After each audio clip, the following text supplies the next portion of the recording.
concerne, ou des questions sur le travail, des questions, enfin, tout ce que vous avez comme questions à poser à notre secrétaire général. Merci à tous, encore une fois. L'audience est à vous.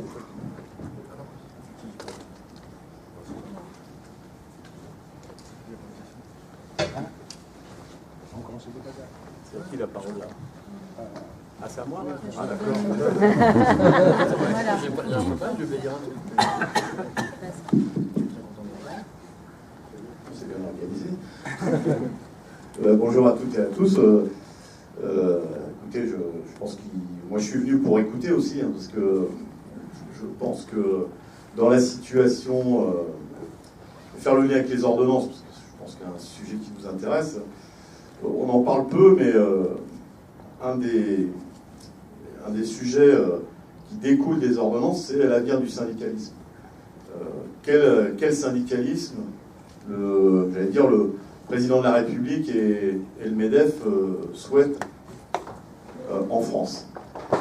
Et vous l'avez noté, dans les ordonnances, il y a une des ordonnances prévoit la fusion des institutions représentatives personnelles. C'est-à-dire que moi, je vais beaucoup dans les entreprises et beaucoup de salariés se plaignent de ne pas beaucoup voir leurs élus. Je ne sais pas si c'est ici, hein, peut-être qu'ici vous les voyez beaucoup, mais c'est ce qu'on me dit souvent. Mais qu'est-ce que font nos délégués, etc. Alors ils travaillent, hein. Ils travaillent parce qu'ils vont dans des réunions, etc. Sauf que demain, ces mêmes élus qui vont être moins nombreux, puisque quand on fusionne les institutions représentatives, forcément, ils ne sont pas obligés, mais ce que j'ai cru comprendre, c'est qu'ils n'allaient pas mettre tout le monde dans la même institution.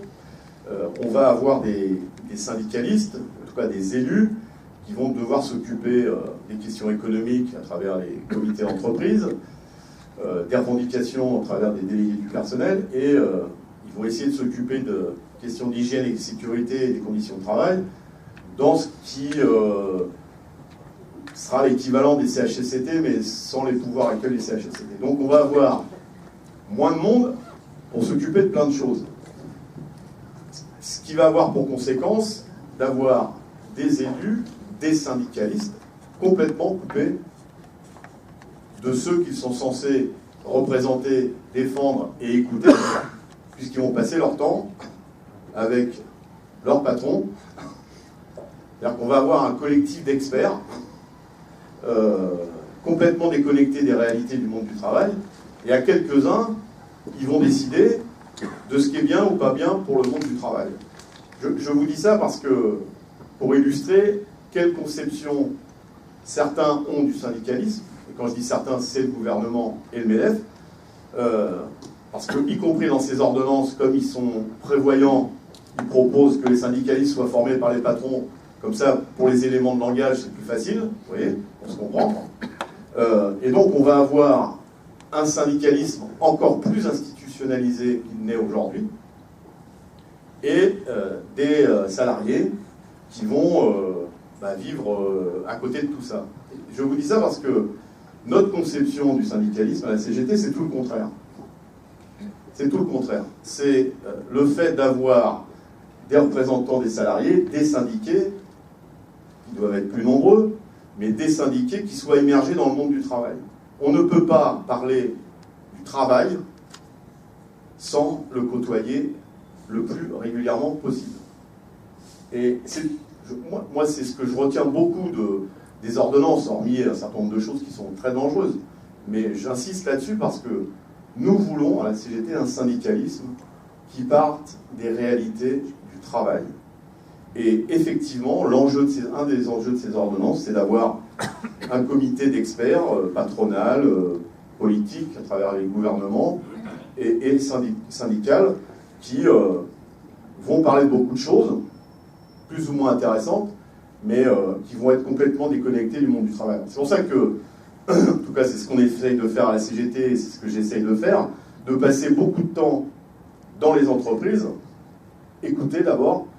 Moi je dis souvent à mes petits camarades, un bon militant, c'est d'abord 2 oreilles avant une bouche, parce qu'on a besoin d'avoir un syndicalisme complètement immergé dans le monde du travail. Et donc je suis là évidemment pour débattre avec vous et répondre à des questions si je suis capacité de le faire, mais aussi pour écouter. Et les premières discussions que j'ai eues tout à l'heure au café me montrent que, vous le savez peut-être, la CGT, ça veut dire Confédération Générale du Travail. Pas des travailleurs ou des travailleuses, du travail. Parce que la question du travail, aujourd'hui, nous pensons qu'elle est au cœur des problématiques dans les entreprises. C'est-à-dire qu'on est de plus en plus confronté, en tout cas moi je le vois partout où je vais, à des salariés qu'on empêche de bien faire leur travail. Parce que de plus en plus, il y a des notes, des directives qui tombent des experts d'ailleurs, et qui nous expliquent comment il faut faire le boulot, alors que quand on est confronté à la réalité de son travail, on se dit non, c'est pas comme ça qu'il faut faire, parce que si je fais comme ça va pas marcher, la boîte va mal se porter, et ma santé, elle va en pâtir. Et donc, moi je pense que, c'est ce qu'on dit à la CGT, il faut écouter, et ensemble on peut trouver des solutions qui sont peut-être moins spectaculaires que des mobilisations, et je ne dis pas qu'il ne faut pas en faire des mobilisations, hein, mais qui au quotidien nous permettent de peser sur notre travail, sur l'esprit collectif dans le travail, et on peut inverser des choses. Il y a des expériences intéressantes qui sont menées dans toute une série d'entreprises pour effectivement essayer de faire changer des choses qu'on considère qu'on ne peut pas changer, des ordres de la direction générale, le CAC 40, des choses comme ça qui intéressent beaucoup nos dirigeants. Peut s'intéresser de la santé financière d'une entreprise. Enfin, bien faire son boulot, c'est quand même ce qui motive beaucoup dans sa vie professionnelle. Et donc, voilà, je ne voulais pas en dire plus, mais moi, je suis aussi là pour écouter ce que votre vie au travail, comment vous vivez votre travail, quels sont les problèmes dans votre travail. Et je crois que c'est important, il faut avoir confiance en soi pour parler de ça. Parce qu'en face de nous, quand je croise parfois des personnalités politiques, le président de la République au hasard, quand on leur parle du travail, ils vous répondent chômage, emploi. C'est pas la même chose. Moi, je me souviens d'une anecdote. Il n'était que ministre de l'économie, notre président. Je venais d'aller voir un centre hospitalier de psychiatrie à Lyon, où les filles, parce que c'est beaucoup des filles qui travaillent là-bas, me disaient le matin on court pour aller au boulot, parce que celles qui arrivent les dernières, elles n'ont plus de linge de toilette pour les patients. Et donc les dernières sont obligées de laver les patients avec des chaussettes et les essuyer avec des draps. Ça illustre très bien le problème du travail. Et quand on a affaire à des êtres humains, il y a non seulement le fait de mal faire son travail, mais il y a aussi le regard de celui ou de celle qui subit une humiliation pareille, et vous en mesurez les conséquences sur la santé de celui qui travaille. Ben, quand j'expliquais ça à Macron, il ne comprenait rien. Il ne comprenait rien. Oui, mais il faut faire des économies. Vous comprenez les dépenses publiques. Vous voyez, on parle d'un travail, et je prends le secteur hospitalier parce que je trouve que c'est significatif. Et ben, sa réponse est oui, mais il faut bien faire des économies, il n'y a plus d'argent, mais vous comprenez, il faut les 3%, etc. etc. Donc, je finis là-dessus, parler de son boulot, des problèmes qu'on a à bien faire son boulot, après en termes de reconnaissance de qualification.